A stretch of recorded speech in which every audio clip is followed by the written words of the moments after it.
Bukan Allah tidak mengabulkan. Tapi yang pertama, mungkin Allah menunda sampai Anda siap menerimanya. Dan di balik penundaan itu ada pahala mengalir. Bukankah orang kalau belum dijawab minta lagi? Minta lagi, minta lagi. Nabi Muhammad minta dikabulkan doa supaya kiblat diarahkan ke Masjidil Haram. Tadinya ke Palestina di Masjidil Aqsa. Minta pada Allah. Lalu turun Quran surah kedua ayat 144 paling kiri sebelah bawah. Qad nara taqalluba wajhika fis sama. Kata Allah, kami sering perhatikan kamu mengadahkan wajahmu ke langit, minta. Diperhatikan Allah. Pertanyaan saya, apakah saat minta langsung dikabulkan? Tidak. Itu baru dikabulkan setelah 17 bulan. 17 bulan, Anda bayangkan. Setahun 5 bulan, 1,5 tahun. Ada Nabi minta pada Allah, orang paling soleh, paling takwa, dijamin surga. Baru dikabulkan 17 bulan. Dan beliau biasa aja, gak pernah pasang status. Apa Allah gak sayang-sayang? Tidak. Ya, kenapa Anda baru 7 bulan langsung mengeluh? Paham ya? Kadang-kadang bukan tidak diberi, tapi ada rasa cinta supaya kita terus memohon sehingga pahala itu. Assalamualaikum warahmatullahi wabarakatuh. Sebagai seorang muslim yang memiliki banyak hajat dan kebutuhan, wajib baginya untuk selalu meminta kebutuhannya tersebut kepada Allah Ta'ala. Berdoa setiap waktu, kapanpun dan dimanapun ada kesempatan. Berbeda dengan seorang hamba, ia akan kesal dan marah apabila ada yang terus-menerus meminta kepadanya. Allah Ta'ala justru sangat senang jika hambanya selalu berdoa kepadanya dan selalu meminta kepadanya. Bahkan, Allah Ta'ala marah jika ada hambanya yang jarang berdoa dan meminta kepadanya. Nabi SAW bersabda bahwasanya barang siapa tidak meminta kepada Allah, ia murka kepadanya. Hadis riwayat Tirmizi nomor 3373 dan dihasankan oleh Syekh Albani. Di dalam hadis lain disebutkan, barang siapa yang mengangankan sesuatu kepada Allah, maka perbanyaklah angan-angan tersebut, karena ia sedang meminta atau berdoa kepada Allah Azza wa Jalla. Hadis riwayat Ibnu Hibban nomor 889 dinilai sebagai hadis sahih oleh Syekh Albani dalam Sahih Al-Jami nomor 437. Salah seorang ulama, Muhammad bin Hamid rahimahullah, pernah berkata, "Aku bertanya kepada Abu Bakar Al-Warraq, ajarkan kepadaku perihal sesuatu yang akan mendekatkanku kepada Allah dan manusia." Lalu ia menjawab, "Adapun sesuatu yang akan mendekatkanmu dengan Allah adalah terus meminta kepadanya. Dan sesuatu yang akan mendekatkanmu dengan manusia adalah meninggalkan perkara meminta-minta atau mengemis kepada mereka." Syu'abul Iman 2-35. Salah dan keliru bila ada yang mengatakan tidak layak bagi seorang hamba meminta kepada Allah kecuali surga, atau mengatakan banyaknya doamu dan keinginanmu lah yang menyebabkan doamu tak kunjung dikabulkan. Karena sesungguhnya Allah Ta'ala Maha Pemberi, Maha mengabulkan semua keinginan. Sayangnya, di dalam berdoa seorang hamba terkadang terjatuh ke dalam kesalahan. Baik itu berdoa dan meminta sesuatu kepada selain Allah, tergesa-gesa di dalam meminta pengabulan, dan terburu-buru menyimpulkan bahwa doanya tidak didengar dan tidak dikabulkan oleh Allah Ta'ala. Padahal, tidak terkabulnya doa seorang muslim itu di antara dua hal. Bisa jadi ada faktor-faktor yang tidak kita sadari dan itu menghalangi terkabulnya doa kita. Atau bisa jadi Allah Ta'ala mengabulkan doa kita dengan cara lain, yang kadang tidak sesuai dengan yang kita minta. Faktor penghalang terkabulnya doa. Terkabulnya sebuah doa itu tergantung kualitas doa tersebut. Layaknya pedang di tangan seseorang, maka itu juga akan berbeda-beda tergantung siapa yang mengayunkannya. Ibnul Qayyim rahimahullah pernah memberikan permisalan. Doa dan ta'awudz memiliki kedudukan sebagaimana layaknya senjata.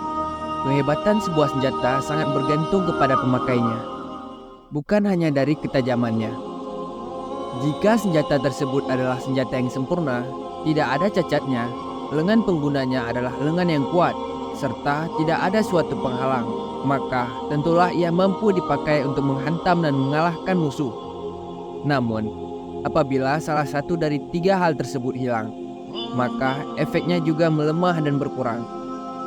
Begitu pula dengan doa. Jika doa tersebut pada dasarnya memang tidak layak, atau orang yang berdoa tidak mampu menyatukan antara hati dan lisannya, atau ada sesuatu yang menghalangi kabulnya doa tersebut, maka tentu saja efeknya juga tidak ada. Sehingga faktor penghalang doa ini pun ada yang kembali ke sifat pribadi si pendoa dan ada yang kembali ke hakikat doanya. Dan penghalang terbesarnya adalah ketidaktahuan seorang hamba akan kedudukan dirinya yang sangat lemah dan membutuhkan Tuhannya, serta ketidaktahuannya akan besarnya kedudukan Allah Ta'ala yang maha kaya dan maha kuat. Di antara penghalang-penghalang terkabulnya doa yang lain adalah: pertama, tidak sempurna dalam bertobat dari semua kemaksiatan. Oleh karenanya, sebelum berdoa, hendaknya ia segera bertobat dan beristighfar. Lihatlah bagaimana nasihat Nabi Nuh alaihissalam untuk kaumnya. Aku, Nabi Nuh, berkata pada mereka, beristighfarlah kepada Rabb kalian. Sungguh Dia Maha Pengampun. Niscaya Dia akan menurunkan kepada kalian hujan yang lebat dari langit. Dan Dia akan memperbanyak harta serta anak-anakmu juga mengadakan kebun-kebun dan sungai-sungai untukmu. Al-Quran Surah Nuh 10-12. Kedua, terburu-buru ingin dikabulkan serta merasa jemu dan meninggalkan doa. Nabi SAW bersabda, akan dikabulkan doa kalian selama tidak tergesa-gesa. Yaitu, ia berkata, aku telah berdoa tapi tidak dikabulkan. Hadis riwayat Bukhari nomor 6340 dan Muslim nomor 2735. Di dalam riwayat Muslim terdapat tambahan ketika sahabat bertanya tentang maksud tergesa-gesa di dalam berdoa. Nabi menjawab yang artinya, ia mengatakan, aku telah berdoa, tapi aku tidak melihat doa itu dikabulkan. Kemudian dia merasa jemu dan meninggalkan berdoa. Ketiga, tidak menghadirkan hati atau lalainya hati ketika berdoa. Di dalam hadis yang diriwayatkan Abu Hurairah radhiyallahu anhu, Nabi SAW bersabda, berdoalah kepada Allah dalam keadaan kalian yakin akan dikabulkan. Ketahuilah bahwa sungguh Allah biasanya tidak mengabulkan doa yang keluar dari hati yang tidak konsentrasi dan lalai. Hadis riwayat Tirmizi nomor 3479. At-Tirmizi mengatakan, hadis ini dihukumi gharib, namun tidak meniadakan sifat hasan dan sahih darinya. Keempat, memakan harta atau barang haram, sebagaimana yang disebutkan di dalam hadis masyhur. Kemudian Nabi SAW menceritakan tentang seorang laki-laki yang telah menempuh perjalanan jauh, sehingga rambutnya menjadi kusut dan berdebu. Orang itu mengangkat kedua tangannya ke langit dan berdoa, wahai Tuanku, wahai Tuanku. Padahal makanannya dari barang yang haram, minumannya dari yang haram, pakaiannya dari yang haram, dan diberi makan dari yang haram. Maka bagaimanakah Allah akan mengabulkan doanya? Hadis riwayat Muslim nomor 1015.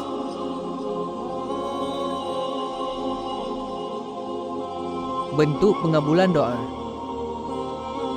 Nabi SAW bersabda, tidaklah seorang muslim berdoa dengan suatu doa yang tidak mengandung dosa dan tidak memutus persaudaraan, melainkan Allah akan berikan salah satu dari tiga hal. 1. Allah akan kabulkan doanya. Atau 2. Disimpan baginya di hari akhirat. Atau 3. Dipalingkan dari kejelekan semisal darinya. Para sahabat mengatakan, kalau begitu kita perbanyak doa. Nabi menjawab, Allah akan memberikan lebih banyak lagi. Dari hadis ini dapat disimpulkan bahwa bentuk pengabulan doa seseorang itu antara tiga macam. Pertama, Allah Ta'ala kabulkan doanya sesuai dengan apa yang ia inginkan. Kedua, Allah tidak kabulkan doanya sesuai dengan yang ia inginkan. Akan tetapi, Allah Ta'ala hindarkan dari dirinya keburukan dan mara bahaya yang seharusnya akan menimpanya.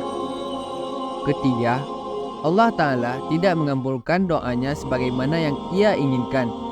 Namun, Allah Ta'ala jadikan doa tersebut sebagai simpanan dan tabungan kebaikan di akhirat kelak. Harus dipahami bahwa saat Allah Ta'ala menakdirkan terkabulnya sebuah doa, maka bisa saja Allah Ta'ala kabulkan doa tersebut secara spontan, langsung setelah seorang hamba berdoa.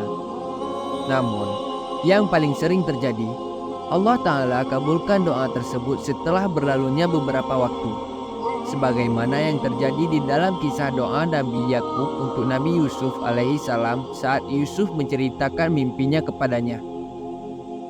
Yakub berdoa, "Dan demikianlah Tuhan memilih engkau untuk menjadi nabi dan mengajarkan kepadamu sebagian dari takwil mimpi dan menyempurnakan nikmatnya kepadamu dan kepada keluarga Yakub, sebagaimana dia telah menyempurnakan nikmatnya kepada kedua orang kakekmu sebelum itu, yaitu Ibrahim dan Ishak.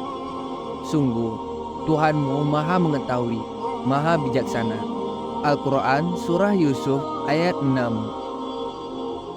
Allah Ta'ala kabulkan doa Nabi Yakub tersebut setelah waktu yang sangat panjang, yaitu ketika Yusuf alaihissalam berada di penjara, kemudian ia dapat menakwilkan mimpi seorang raja, sehingga Yusuf menjadi orang yang dipercaya dan memiliki kedudukan yang tinggi.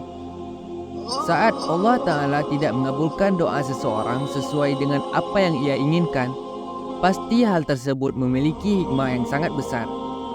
Baik itu diketahui langsung oleh orang yang berdoa tersebut maupun hikmahnya tidak dapat diketahui kecuali oleh Allah Ta'ala. Oleh karenanya, seorang muslim yang kuat imannya saat mendapati bahwa doanya tidak kunjung dikabulkan oleh Allah Ta'ala, maka ia tidak boleh berputus asa, berhenti dari berdoa, bahkan menyalahkan Allah Ta'ala. Sebaliknya, ia harus selalu optimis, menjalankan sebab-sebab dan mengedepankan berbaik sangka kepada Allah Ta'ala. Allah Ta'ala berfirman di dalam sebuah hadis qudsi, "Sesungguhnya aku berdasarkan pada prasangka hambaku kepadaku. Aku akan selalu bersamanya jika ia mengingatku." Hadis riwayat Bukhari nomor 7537 dan Muslim nomor 2675. Wallahu a'lam bishawab. Demikianlah video yang kami sampaikan. Semoga doa-doa kita semua umat muslim mudah dikabulkan Allah Ta'ala. Wassalamualaikum warahmatullahi wabarakatuh.